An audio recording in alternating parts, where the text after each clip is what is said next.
Welcome, everybody. Good morning. I'm Elaine Chapnick, President of the Larchmont Mamaroneck Local Summit, welcoming you to our May program, State of the Public Schools, featuring presentations by Dr. Barbara Ferrara, Superintendent of Wryneck Schools, and Dr. Robert Shapps, Superintendent of Mamaroneck Schools.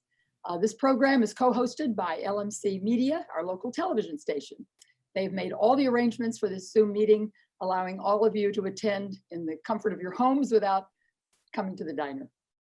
Before we begin, I want to let you know just how this will work.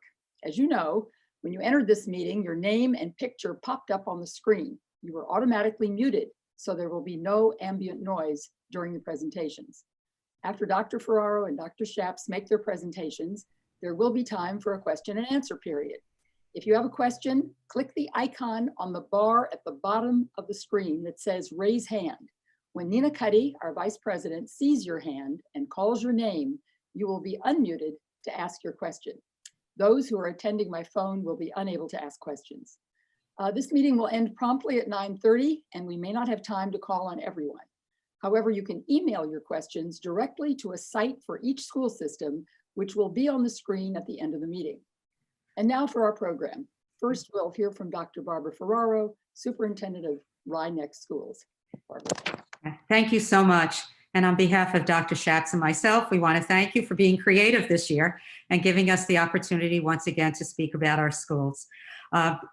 This virtual meeting, we've been doing a number of them. It's a different kind of way to communicate. I think I'm getting to be somewhat facile at this, but I still prefer, I wish we were at the diner joining each other and looking at each other face to face. But I'm happy for the opportunity to connect to our community. This morning, we thought we'd discuss 3 different topics with you. Continuity of instruction. We added that to our list, our agenda today. What that really means is, what are we doing about this home learning now that we've been out of school for 7 weeks and approaching week 8? We'll talk about some of the initiatives that are happening in our school district. And once again, I'm going to end with the budget, and I believe Dr. Shapps might be following the same.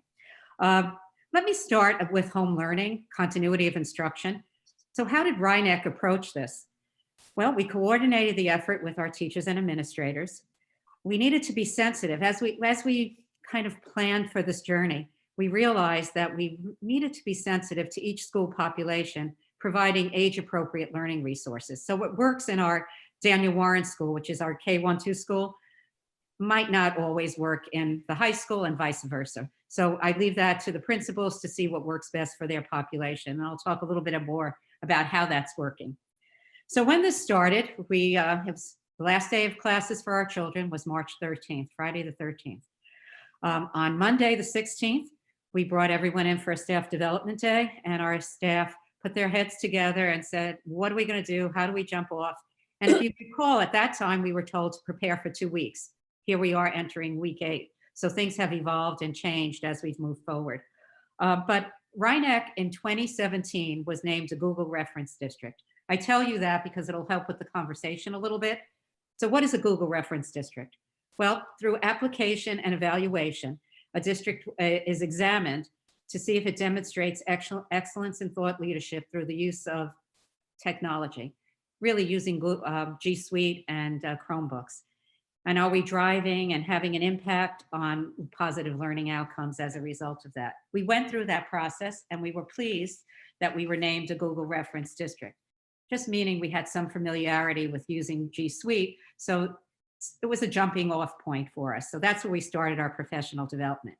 It was just a jumping off point, but it never ever prepared us for this journey that we're on right now, 7 weeks into it. So what else did we need to do?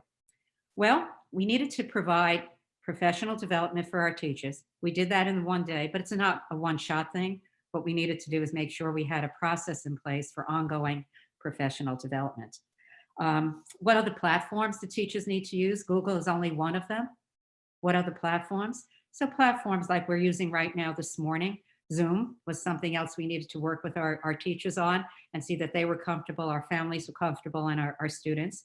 And Screencastify provided an opportunity for kind of online learning so that teachers could instruct step by step with their students and prepare lessons before time. So we did some training on that, not all on that one day. This was training that has been ongoing. And then we've learned from each other, like we always do, as good teachers do, we share. So we've learned about a myriad of notification and communication tools that are good to use for students and teachers. And one of the things that our middle school teachers have used and enjoyed is something called Padlet. But we learned something else, which I find really interesting. And the teachers very quickly said, you know what we forgot? So we forgot to talk about what's online learning etiquette. And our kids, we learned that some of them were coming to class in pajamas. We didn't want that. We wanted our kids to understand that it was school. So we very quickly went out and started talking to families and talking to our children about what it means to be ready for school. And one of the things is you get dressed and you get ready for school, just the way we're hearing that everyone working at home needs to have the same structure and routine. We wanted to build that in for our kids. So what did we discover and what did we learn? Well, I can say to you, we're still learning. Every day we're learning. But we discovered that realigning systems to adjust to this new learning, this home learning, required a lot of flexibility. So where we were on March 16th and where we are today, totally different May 12th. And we will be different a month from now. So we need to be flexible. We need our families to be flexible and certainly our teachers to be flexible. We also learned that we needed to identify what students needed. Not every student had all of the resources needed at home, whether that meant they needed Chromebooks with the school, set up a system to distribute those if they needed them. Did they need some training? Did families need some help? So we started surveying to find out what we needed and how we were going to put those in place and make it available to our families. We also learned that we needed to reach out to families, that families needed support. They needed support in how to instruct, but they also needed support, their children needed support, special populations, children with special needs, English language learners, those kinds of families needed a little extra support than we were giving to the general population. So we've put that in place through our counselors and special staff. We've also learned that home learning is really hard on families. It's not easy. We've asked our parents to jump right in and be teacher with 24 hours notice. That's why we continue to give support. We know it's not easy. We also learned that communication is key. So to that end, we continue to update our website. Our home learning plan is updated. It's there. Principals send weekly messages. Teachers reach out daily to families. We need to keep those lines of communication open. Very important. But we also learned that it was important to lift spirits. So we've had videos from teachers, silly ones. We've had videos from kids that make us smile. We have parents who've sent out videos in appreciation for what's going on. So every time we could smile a little bit and feel good, I think in this time, we need to do that.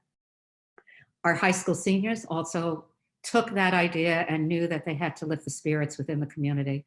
And they've reached out to some of the residents around, the senior residents around, and have made videos to greetings for people, let them know that someone just cares for them. So that's been an interesting thing. We decided that we needed to make, well, as I said before, families smile, but we also know that we needed to have teachers have the opportunity to continue to learn. We discovered that. And we know that students and families are continuing to learn alongside of us. And we're strengthening that homeschool partnership, which, I always look for when something is upon us, I always look for, so what's the good that comes out of this? I think a good thing out of all of this has been the kind of enhancement of that homeschool partnership. It's stronger than it's ever been. We need to work together to keep our kids on task. But more than anything, we learn that we miss each other.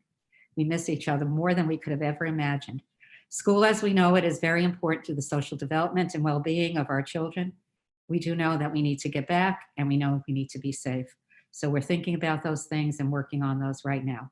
And I'm going to end this piece by saying school continues. So this week and next, our high school students are taking their AP exams. The College Board has switched how they're doing it. It's online. It's new for the College Board, new for our kids, but learning continues. So we haven't stopped. We're moving forward. So that's kind of what we're doing with home learning. And as I said before, we're flexible, we're growing, and we're learning, and it's changing. So let me go to the next topic that was on our agenda. Some things that are initiatives and things that are happening in Wryneck and what's exciting right now. So I didn't want to give you a whole laundry list. So I started thinking, so what's happening during this pause and when students are away from school? That's exciting for us. And it's apropos this morning that I should talk about two things that really involve the LMC. LMC has been our partner. Before the pause started and schools stopped, as we know it, we started a programming with LMC called Value Education, Perspectives on Process. And this program is a series of conversations with administrators, teachers, and students about meaningful topics in education. The purpose of the program was to provide the public with insights into programs, projects, and practices in the Wryneck School District. Dr. Valerie Feit, co-director of school counseling and district enrichment coordinator, hosts the program with our co-host, who's 11th grader Dylan Spencer.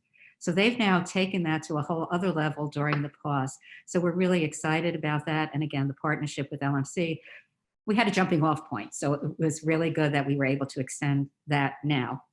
And another program, you may have even seen it last night on LMC, resulted from thinking about what can we do to support our community. It's called Wryneck Inspires, and it was a way for high school students to be engaged in proactive community service, and it aired last night on LMC.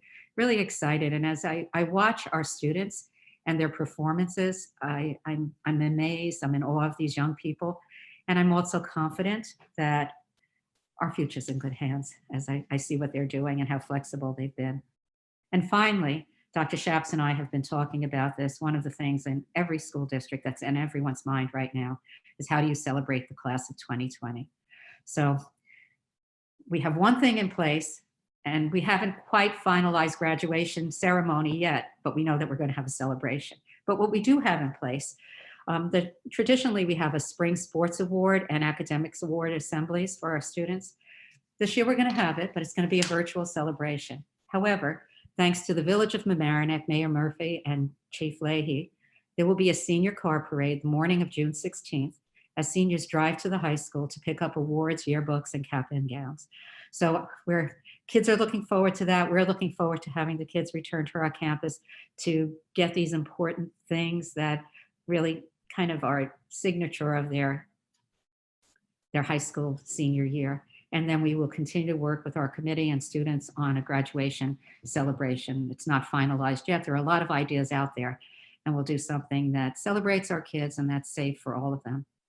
And then before I leave this section, I just want to remind the Wryneck community, I want to thank them first for their support of our capital project and tell them a little bit about where we are right now. In February of 2018, our capital project was approved, started in that spring and summer. It was a 4-phase project. Phase 1 and 2 have been completed. That was roof work, roof repairs at our elementary schools, and new roof replacement at the middle high school campus.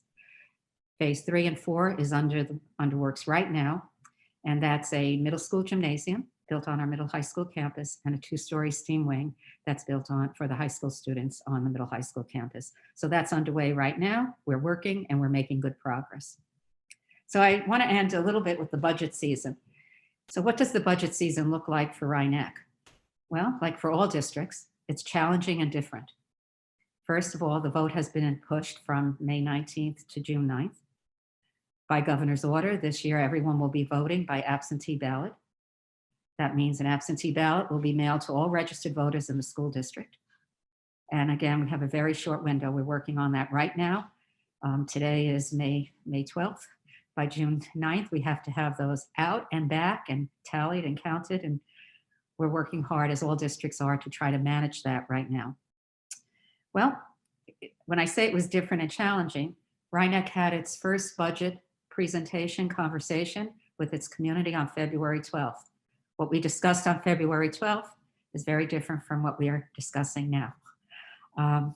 We've been listening to the governor, responsive to the cuts in state aid that might be coming down. So we took our budget. Board worked really hard, careful and deliberate process to see what could we do. The budget that we have been presenting, that we presented last week, we have another presentation tomorrow and hopefully an adoption of the budget tomorrow morning. That's our goal. We reduced the original budget by 20%, looking at 20% cut in state aid. That's what the governor was suggesting. That's what we did. Not easy. Not easy because we know what our community values. We know what our children need. We know how important schools are to communities and to families. And yet we also want to be responsive to what's going on. So as I said, we made some budget adjustments, and the information is on our website. Tomorrow morning, we will have a meeting virtually like this as well to talk more in detail. We think we have a good budget now. We've adjusted, as we said, but really keeping in mind, what do we value as a community? What do we value as a school? And what do our kids need? And I come back, what I've talked about a lot, and with our families, and the board has talked about it as well. Our kids have missed a lot. They've been out of school for a long time. Coming back is going to be a readjustment, but we want them to come back, and we want them to come back to schools the way they know it. It might look different, the way we deliver it might look different, but they need to be with their teachers, they need to be with their friends, they need to have those activities. So we kind of went down, what do we value and what do we need? And that's how we made our decisions for our budget. We were guided by, preserving instructional program and opportunities, but obviously also providing for the mental health of students and staff. We know that that's going to be paramount when we get back. So, in other times we may have looked at, when we're trying to trim budgets, we may have said, well, let's look at student counselor ratio and let's maybe readjust that for a while. This year, that was not even on the table. We did not want to do that. So, that's we've maintained that for us, and we know we're going to need to put more resources into that as we move forward.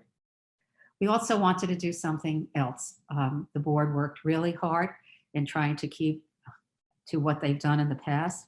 This will be the 9th year of a tax cap compliant budget. That was really important for the board.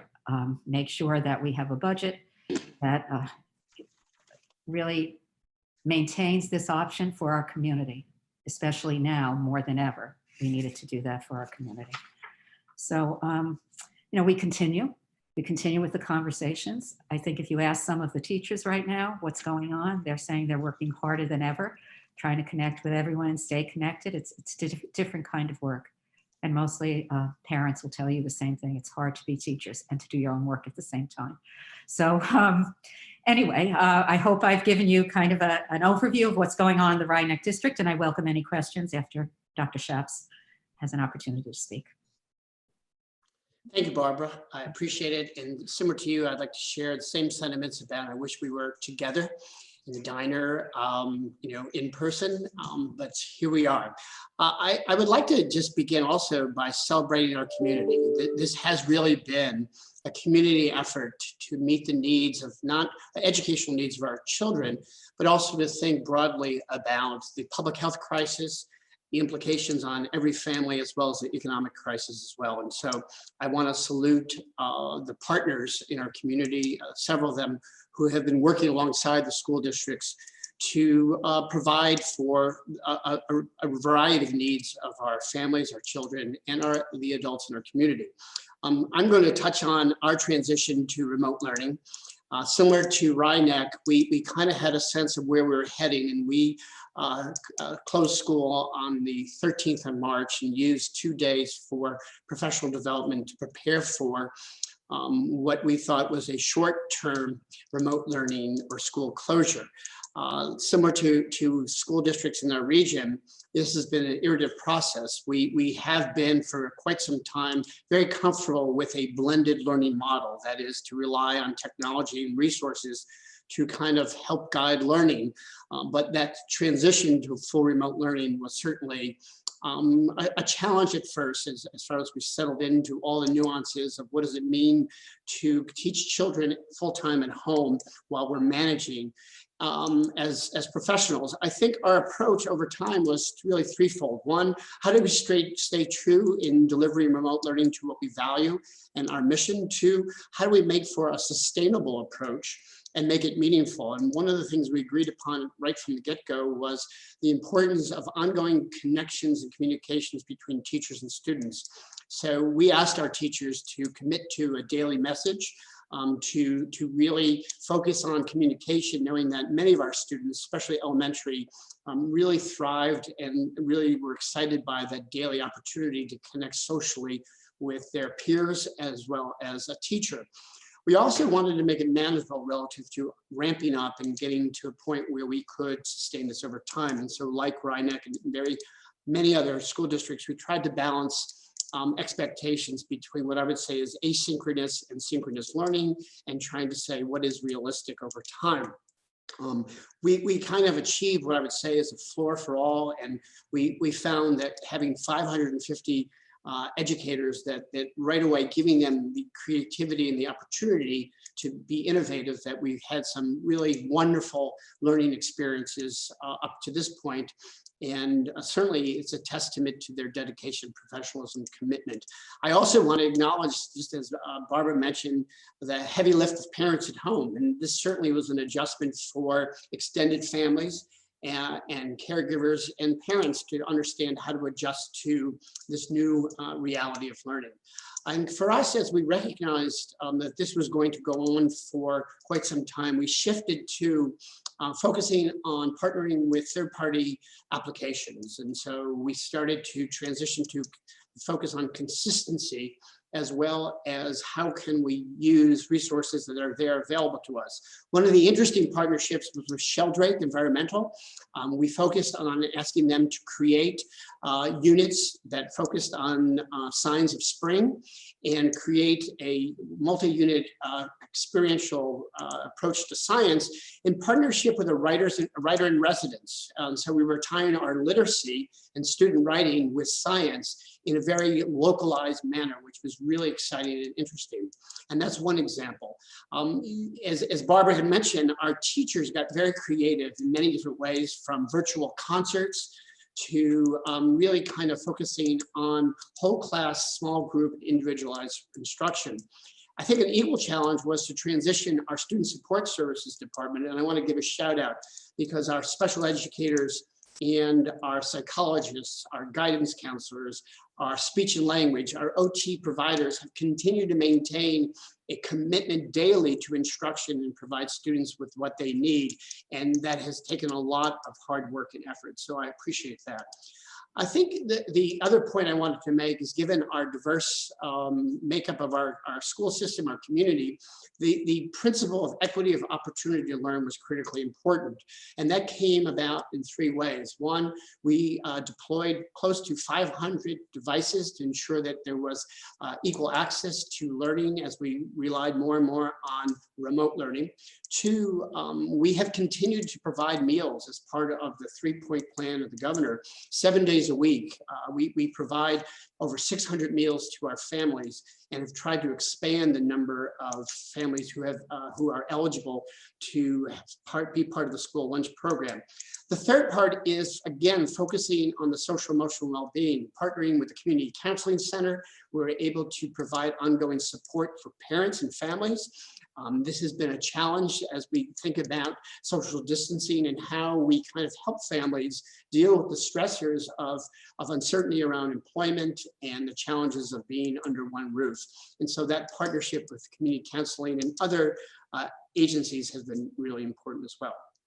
The focus of our attention as we now plan for the rest of the year has really been threefold when it comes to learning. We recognize that, one, the lessons learned from this experience, and how do we use that to plan forward for September, and the likelihood of three possible scenarios: of an open campus under what I would say health restrictions, of a hybrid model of learning, which really would combine physical presence in school with what I would call blended learning, as well as a full-time remote learning possibility of dealing with this for a sustained period of time. And so our focus is to kind of bring our stakeholders together over the next month, 2 months, to plan for these scenarios, to build prototypes around options for learning, and to be able to think about where we go forward.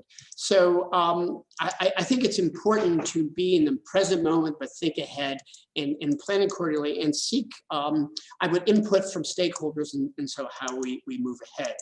I think part of that comes from our model of co-governance.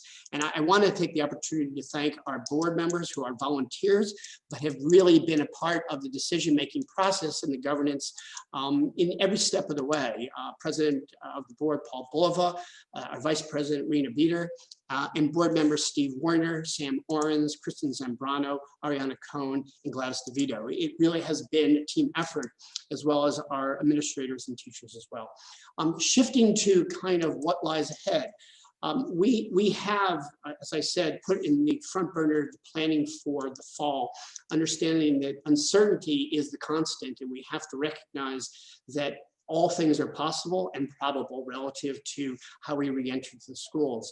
I think consistent, and Barbara, in our message is, how do we prioritize the care of children and focus on social emotional well-being, at the same time making sure that there is equal opportunity to learn. As we think about coming back to schools, what is that absent period meant for our most vulnerable kids, for our most kids who need some additional support, and how do we help them transition back? Simple things like really appreciating a new kindergarten teacher getting to know students before the beginning of school becomes an obstacle or a challenge that makes us think creatively about how do we create the conditions to optimize learning while we have obstacles and restrictions along the way. So that sense of nimbleness, flexibility, innovation is really what's going to drive us forward as we evaluate various tools for learning and what I would say environments for learning going forward. The budget, as I transition to talk about the budget, similar to Wryneck and other districts, we've gone through an iterative process from the beginning where we presented a budget based on our growing enrollment and our program demands that was over the cap. And then over the course of the last 8 weeks, the board and administration has gone back to the budget, knowing the significant change, mindful of the economic hardship and uncertainty of the economy, the state and made adjustments to lower the budget under the cap. To grow this budget, what I would say is less than 2% budget to budget. There are 3 factors that are driving our budget, primarily in the areas of employee benefits, both our employee health insurance, the pension contribution certainly commands about $2 million of the $2.7 million growth of this budget. We've also identified the need to increase our student support services budget by close to $700,000, primarily for programs based on the needs of students who are on the auspices of special education. And then we had been in the process of rebidding our transportation contract. So those 3 areas actually represent the 2.7 million in combination of our budget growth over the current budget. In all areas, other areas of the budget, including staffing, we've seen a reduction in costs. We recognize, as Barbara alluded to, that there's a degree of uncertainty around state revenue and other areas of revenue, and we are currently working and taking with the board a go slow approach. And so we are looking at contingencies around potential loss of 10%, 20%, and 50% aid. And we want to give ourselves the flexibility within the budget process to kind of go in real time and see where we are at the end of the day. I would say it's important also to point out that those 3 scenarios that I shared with you really might make us rethink our budget. That is, how as we think about an open campus with restrictions or a remote learning possibility, we rethink how we focus on expenditures and give ourselves the flexibility to adjust for some unknowns that we can't predict in some ways. And so we have to, in some ways, move from thinking of our budget being representative of our plan, our normal plan of operating, but also to think about areas in which we may adjust along the way, reflective of what's in front of us in terms of how we teach our children and how children will learn. And so that will be important to us. I think the last point, I think the one big aha from this moment in time is to understand that remote learning, by making equal terms for all students, by providing them devices, for providing Wi-Fi hotspots, doesn't necessitate that students are engaged in learning across the system in equal ways. And so we are thinking about creative means to support children and working with partners along the way, such that we can get students to have a degree of independence around guided learning and not have to rely on what I would say parents or caregivers on full time. And so we are mindful of the principle of equity relative to the investment of the school district to help all children learn well. And finally, we began the process just about remote learning as well as the budget, staying true to what we value. I would say this budget reflects the strength of our belief in broad programs, in authentic learning, in really providing an era of innovation around what does it take to prepare students for the future. I said to our PT council the other day, when I think about our original science research program that has hundreds of students participating, we know that it may be one of our current OSR students who may find potential cure in the future to support this kind of battle against the pandemic worldwide. So it is a time where we want to think, even though when we have economic hardship and challenges, about investing in public education in a way that supports our ability for students in our community to have the best possibility of thriving in a complex world. And with that, I turn it over back to the summit.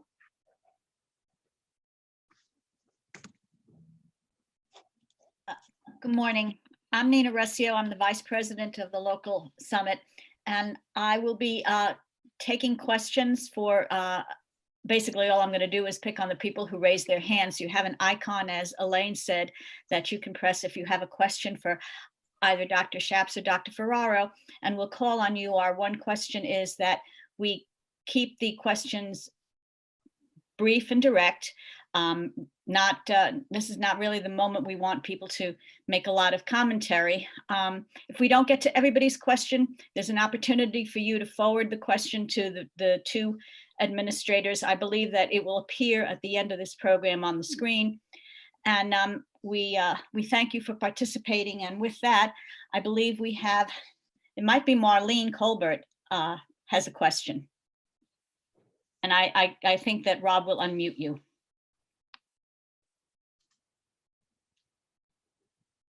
Can you just explain the process for how people will vote? I think people need to know that. Barbara, would you like to take that one? I would say that we have, the governor has declared that we need to move forward with the vote, which we appreciate it. There was some uncertainty. It's my understanding that we will have, all registered voters will have the opportunity to participate through absentee ballots. We are in the process of mailing our tax report card, notice of the upcoming budget vote and trustee election, that will take place on June 9th. And we will provide all registered voters with the opportunity to understand what is required relative to fill out a ballot and submit that for a vote. We have a question from Kelly Atkins. Hi, thank you everyone for your time. This is a question for Dr. Schaps. You had mentioned a hybrid model, and I wanted to know if you could give a little more information about what that may look like and whether decisions would be made in time for parents to make childcare arrangements if school is not in session full time. Thank you.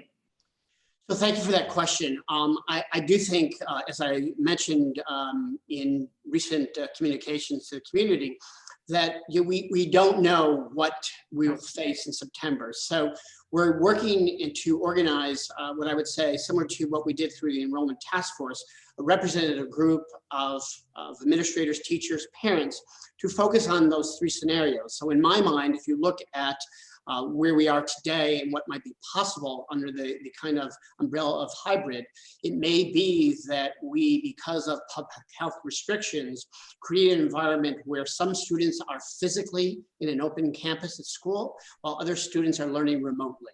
And that kind of sequencing throughout the system would be put in place in a way that we have continuity of instruction that looks very different from today, but recognizes some limitations about how we can have physical school and what I would say what I'll call the blended model of learning. So clearly being mindful of all the, what I would say, logistics and communication when necessary. We're working backwards from this notion of what would a hybrid experience look like on September 1st?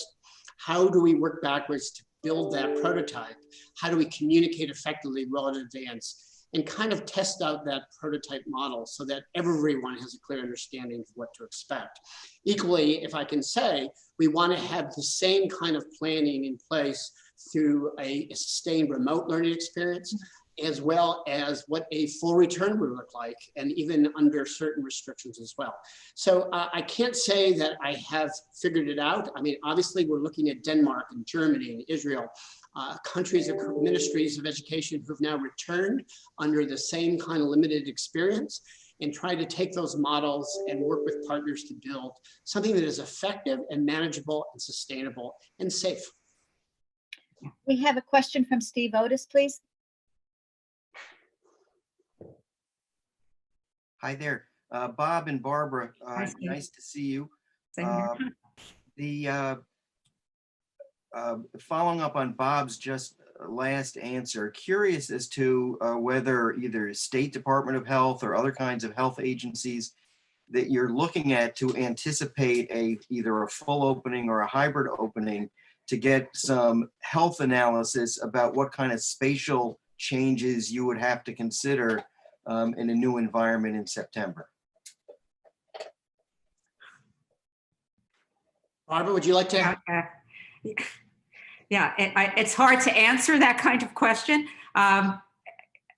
We're waiting for some, guidance on kind of numbers of people. Right now we're hearing crowds of 10. We're hearing, maybe 20. We don't really know what it's going to look like. So at this point, I think I'm, it sounds like we don't have answers because we don't really have answers. We are considering options and trying to figure out what kind of space we would need and how we would make it work. In the Wryneck schools, one of the things that's in our mind at the middle high school, we have one cafeteria. Well, we have 4 different lunch periods. We have the kids come in and out of there, but we have 1,000 kids on that campus. So what are we going to do if we return? And even half of them, what are we going to do? It's still a lot of kids. So not quite sure just yet, but we're giving those considerations. Bob? Yes, and I would say from our perspective, what's been interesting is that there have been a number of voices or authorities that have kind of weighed in as we prepared for closure and then have experienced that. Obviously, we want to look at health experts and the State Department of Health, and they certainly will provide some guidance around regulations, as well as New York State Department of Education and the governor's office.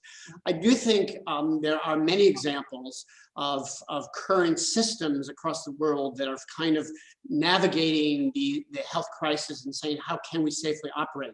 I think, as Barbara suggested, we're rethinking every component of what a regular school day would look like, from how we travel down hallways and transitions, how many students can we accommodate, what are the adjustments to classrooms, what would the day look like relative to learning that may be different. In many, for example, I know that in Denmark, students eat in their classrooms, so the idea of going and gathering in a large cafeteria becomes obsolete. And so I think we're taking that approach, as I said, and developing it in models that really touch on those 3 scenarios that are possible. And then think about the resources. And then one thing I'll say is really understanding ahead of time the professional development that teachers need to effectively deliver on those 3 scenarios, based on the idea that going back to normal is no longer what we anticipate in the near term. And so it really is about the adult learning that needs to take place, our understanding of the health conditions and how we can turn that into our safe facilities, and then the differences about how we deliver learning. And all that needs to be kind of planned out accordingly. We have a question from Neely Asheri.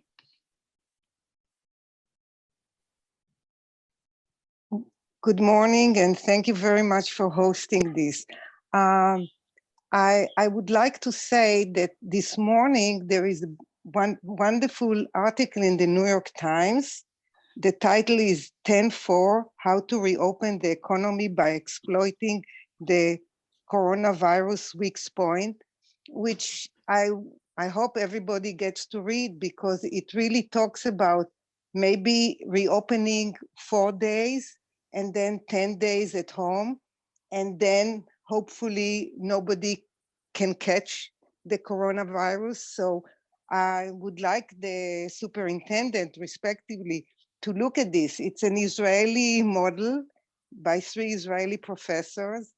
And as a grandma for grandkids in Israel that started going back to school, it's being implemented. So, you know, maybe this is something else to look at.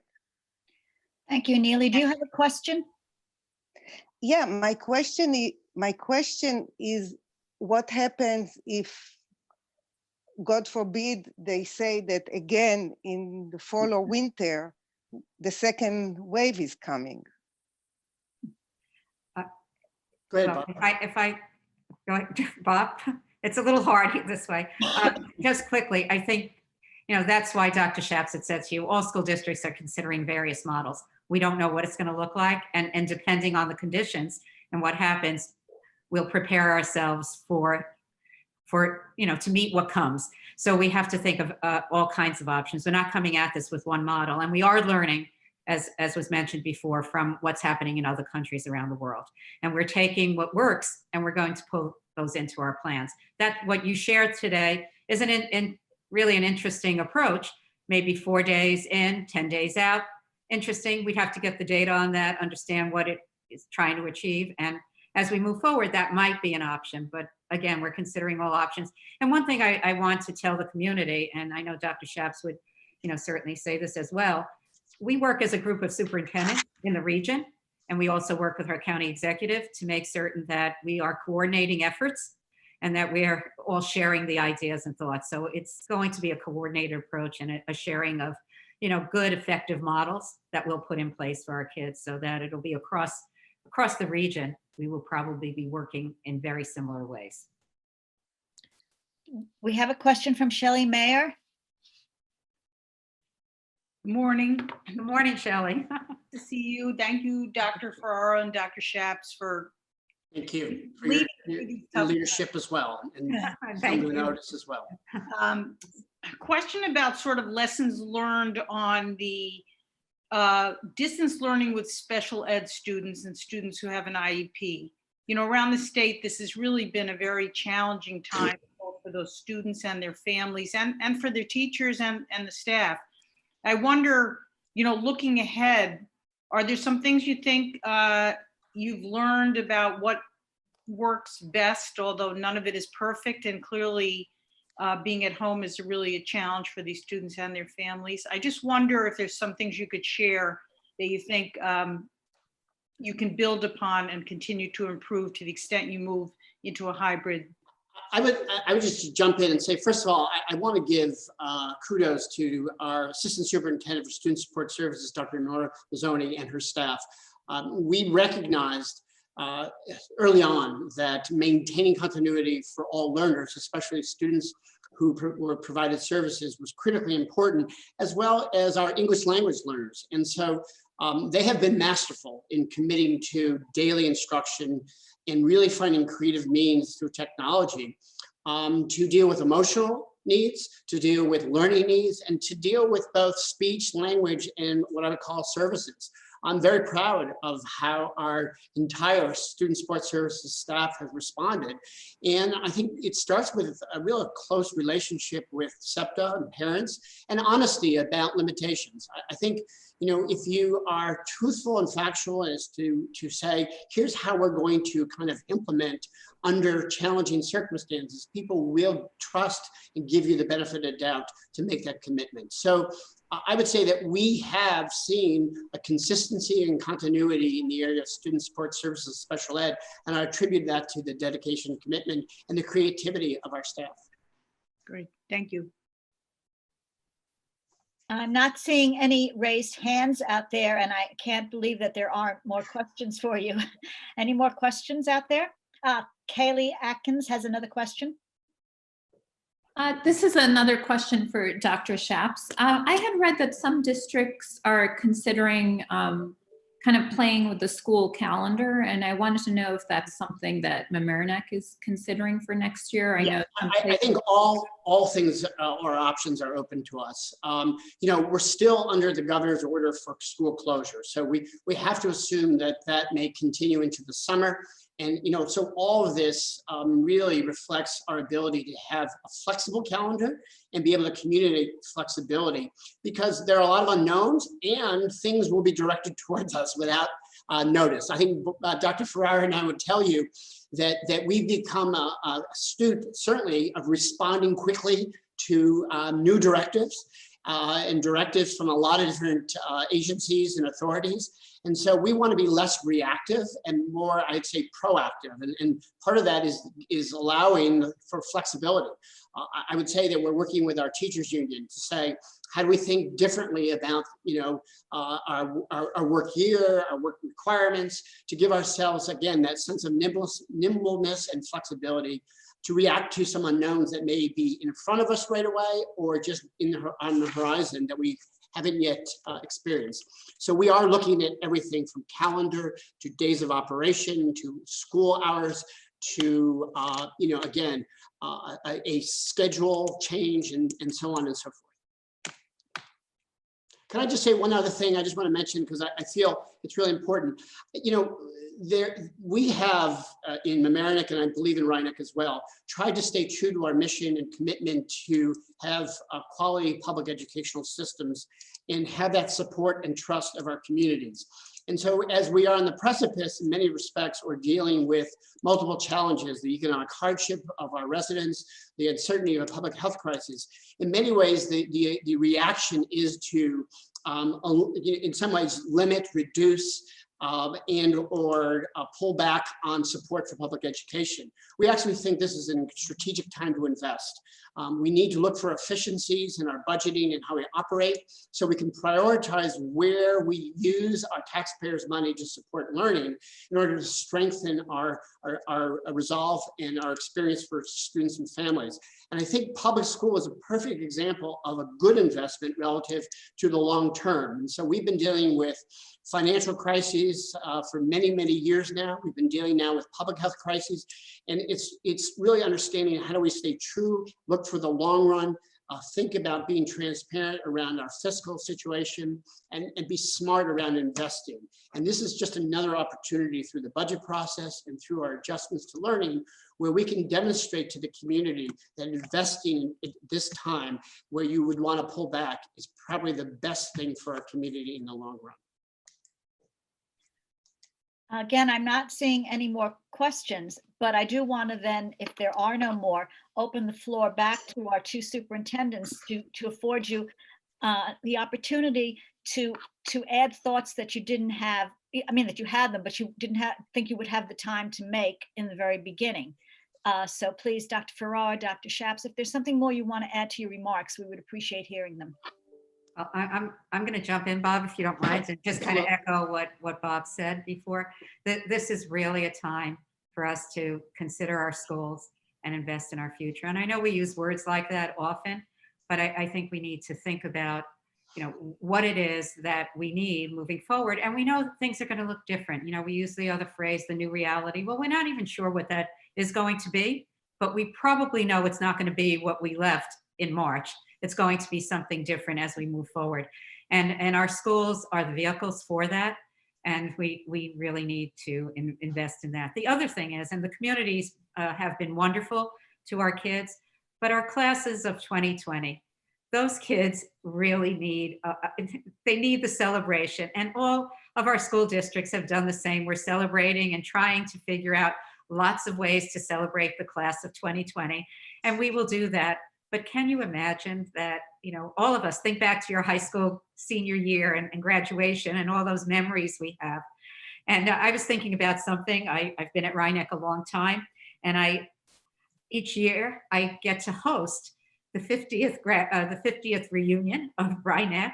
And I'm thinking, wow, these kids, whether it's 5-year or 10-year or we're down the road, this is going to be different for them. And I just want our community, I know our communities know that, but again, our kids have been wonderful. They're resilient. I feel they're strong. As I said before, I'm confident that our future is in great hands. And as Bob said, our kids are involved in things like science research programs and creative endeavors, and they are going to make this new reality, whatever it may be, work for us. So we really must consider our schools. It's not a time for us to say we don't need our public schools. Bob? Yes, and Barbara, thank you. And I want to echo, I want to be very sensitive to the sense of loss of rituals and end of year celebrations, recognition of excellence that we're struggling with, to balance how do we continue as business as usual, recognize the risks that are involved as we think about ways in which we can honor our graduates, as well as those who are transitioning to 5th grade and 8th grade and the celebrations that we're used to. I also think one of the things that we've really learned from this experience is that the social connection, the emotional well-being of children are tied to the social experience of learning. And we are so mindful of this idea of how we engage each other as a broader community, but how kids learn best when they are learning with their peers physically in their presence. And so if we have to, for the near term, readjust and rethink differently, we want to prioritize the social emotional well-being for our children, for our educators, and for our parents, because this is a stressful time. And so we need to counterbalance that by understanding what is important to us, what we value, and how do we stay true to that despite changes and obstacles and challenges that we face. And I think it speaks to the commitment of the community, that is the broad community, of recognizing that we're in this together and that investing in the next generation, as Barbara suggested, is what's going to lead us to a better future as well. And that's not just verbiage, that's what we see each day through the energy and the commitment of our children and educators. I don't see other questions, but I actually have a question for you, which occurs to me because you bring up how to treat in particular and celebrate the seniors who are graduating. But I'm wondering if you have any particular plans to help the incoming kindergarten students, because they have their own set of challenges now.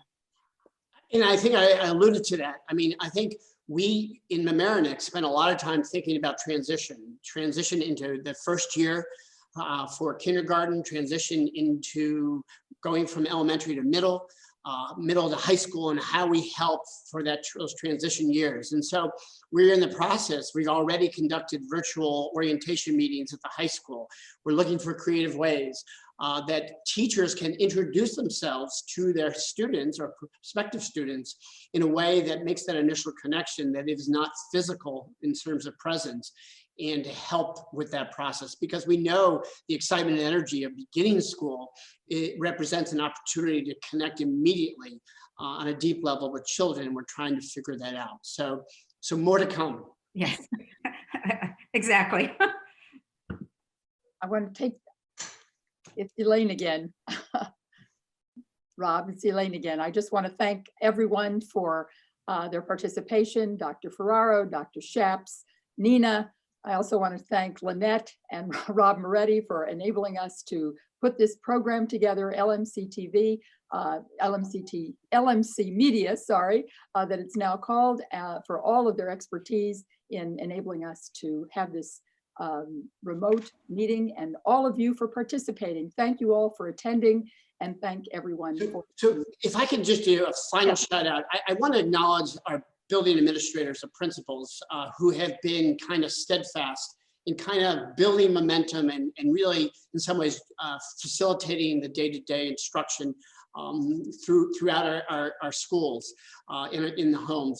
I also want to reemphasize the importance of the board and the Board of Education as volunteers who are working alongside the administration to kind of think and understand from the perspectives of the communities.